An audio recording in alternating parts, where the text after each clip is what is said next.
Hello, my name is Alexander Paps. We will be going old school today with a whiteboard. I'm not blessed to have a iPad, but I think I prefer this anyways. So, I will be covering the second of three famous theorems on finite sets.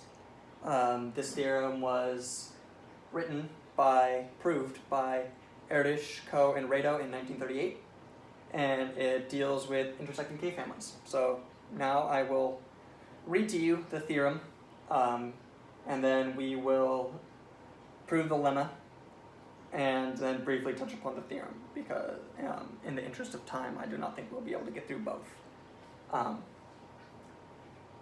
Great. So the theorem is that the largest size of an intersecting K-family in an n set is n-1 choose k-1 when n is greater than or equal to 2.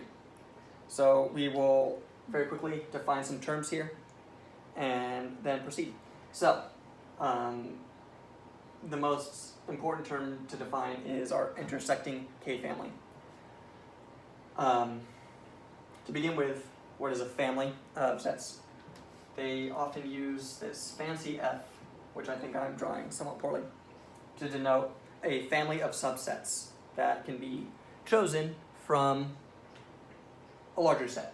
So if we were to define our set as n, capital N, we could say that this is, A1, A2, ... AI. And our subsets will consist of any sort of combination of these elements, as we know from chapter 5. Now, a intersecting family of subsets is going to be a group of subsets where that include an element of each other subset. So, for example, if we were to have, say, n is equal to 4, right? And this should be an n, so that's why I said that. N is equal to 1, 2, 3, 4. This is our set. An intersecting family could look something like 1, 1, 2, 1, 2, 3.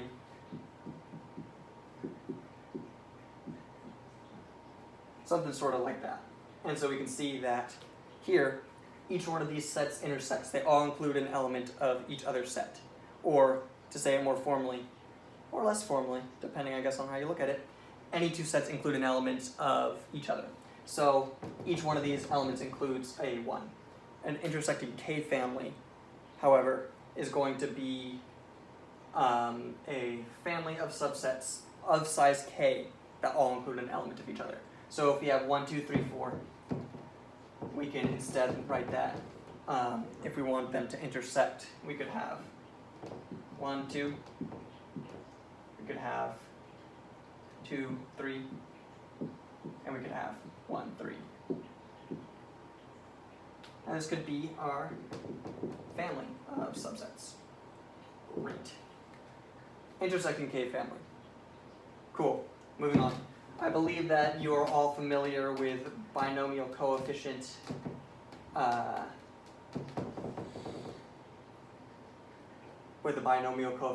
from our lectures on Thursday, so I will not go over what that means, but I will make a quick note that this notation, n choose k,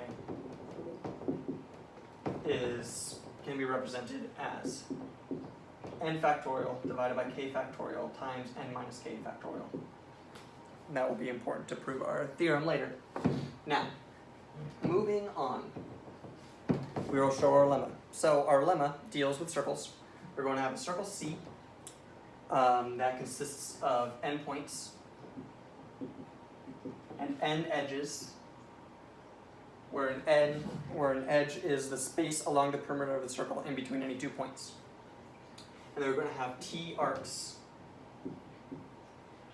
of length k,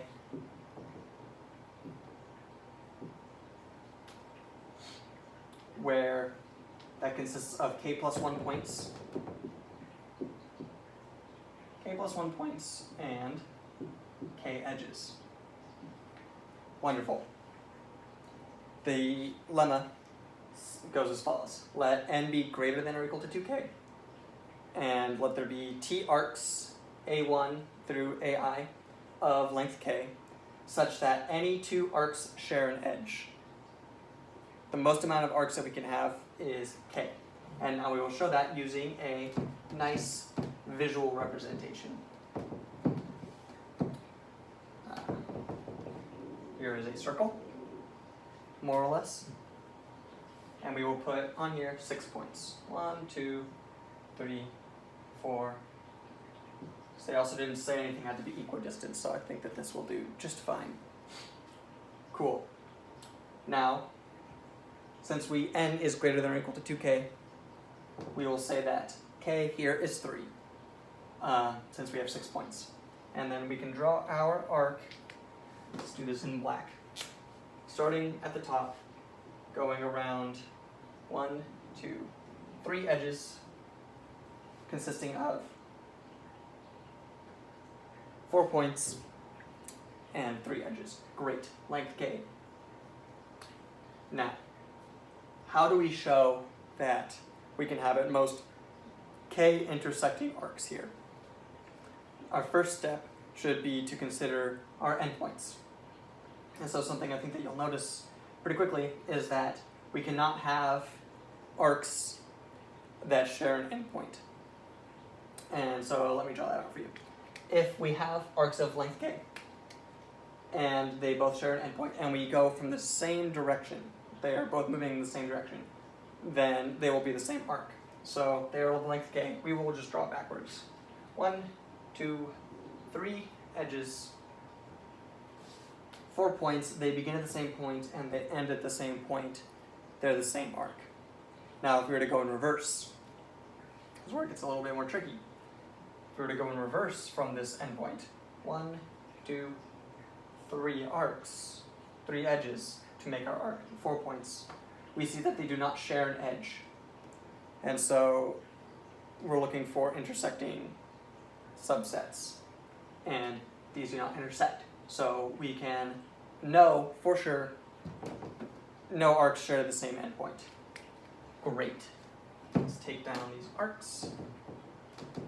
Now what happens if we continue along that line of logic and look at the points contained within any particular arc? Ooh, one time. We'll draw this again. We know just from some simple arithmetic that there can only be k minus 1 inner points for any line, right? So there's k plus 1 points. If you subtract the beginning point and the end point, we have k minus 1 inner points. Great. No arc can share the same point, the same end point, because either they do not intersect or they are the same line. So we know that here's an endpoint. These share an edge. These share, these two edges in particular. We can draw, here's another inner point. We'll draw that around. These share an edge. This arc shares an edge with both of the other arcs. And now we have to stop here because you'll see, cutting this circle in half, these lines do not intersect. So, adding this one with the adding our original arc with our k minus 1 inner arcs, we get k arcs overall. No algebra needed. Now, we're going to move forward. How do we find what the largest size of our intersecting family is? Now, this is a little bit more tricky. I'm going to very quickly glance at my notes before we continue. Cool. So this one is a little bit more odd. We're going to consider permutations of sets. And so we're going to go back to our circle, right? And we're going to consider cyclic permutations of our elements along this circle. And so we can let that cyclic permutation look something like pi is equal to a1, a2, a3.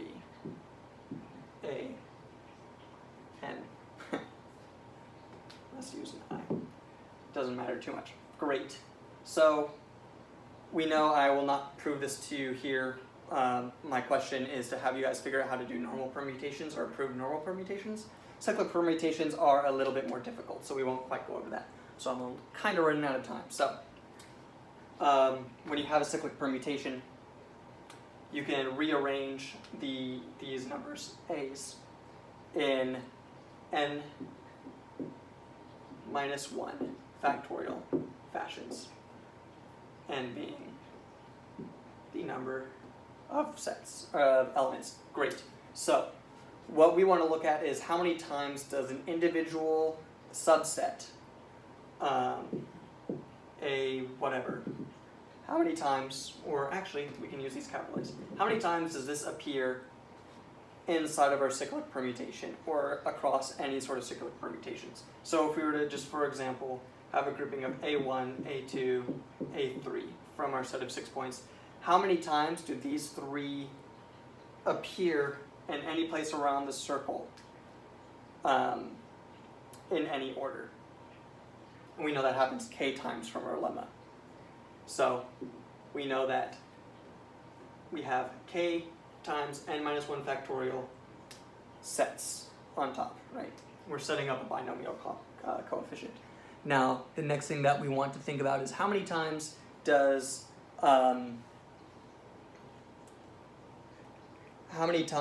this set, this very particular set, let's fix it as A1, how many times does this appear across any sort of cyclic permutations? And again, skipping ahead for the interest of time, we know that that happens k times n minus k factorial times. Great. Just kidding, it's k factorial times. So, using some quick division, because we want to know how many ways can we have any of these sets happen and have them be the largest. We're going to divide. We will have n minus 1 times k factorial divided by k factorial times n minus k factorial. Some quick division. This will equal n minus 1 factorial divided by k minus 1 factorial, right? These terms cancel out. And then adding a 1 here, where we're going to get, or subtracting 1, however you want to look at it. Over here we get n minus 1 minus k minus 1 factorial all over itself. This is equivalent to n minus 1 choose k minus 1. So now we've shown the largest size of intersecting k families in an n set is n minus 1 k minus 1. Thank you so much for your time.